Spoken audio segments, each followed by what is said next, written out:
Douglas Murray, British writer, columnist, Spectator, multiple New York Times bestseller. I was in Manhattan with him, and he was telling me a story about Christopher Hitchens, the famous atheist, new atheist guy, one of the four horsemen of the atheist apocalypse. And Douglas, earlier in his career, was lamenting to Hitch about the fact that he had to choose a thing, and by choosing a thing, he couldn't do a different thing. So he had this opportunity cost. And he's saying, okay, all of these problems, I don't know whether I want to do this thing, I want to do that thing.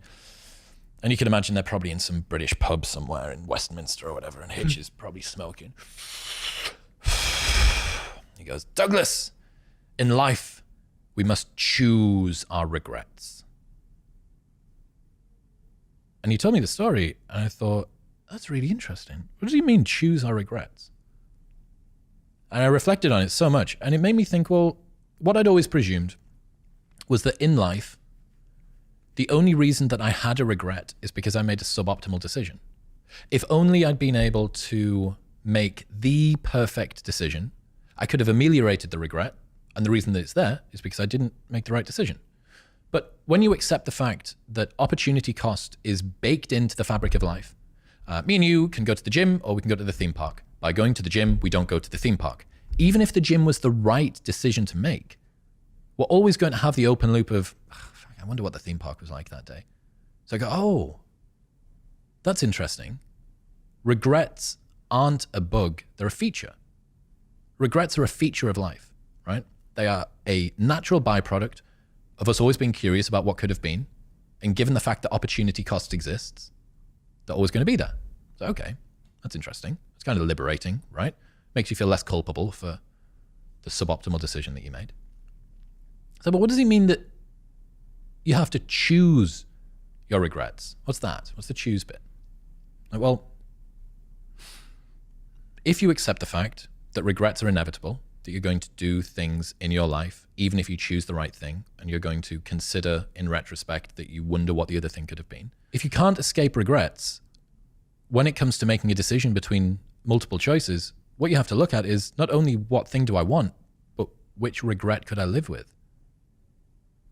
If regrets are inescapable, you have to choose which one you want. Okay, so I have to choose which regret I want. So you're looking at a choice. You have things in front of you. Which of these two could I bear living with the regret of? And that makes decisions an awful lot easier, right?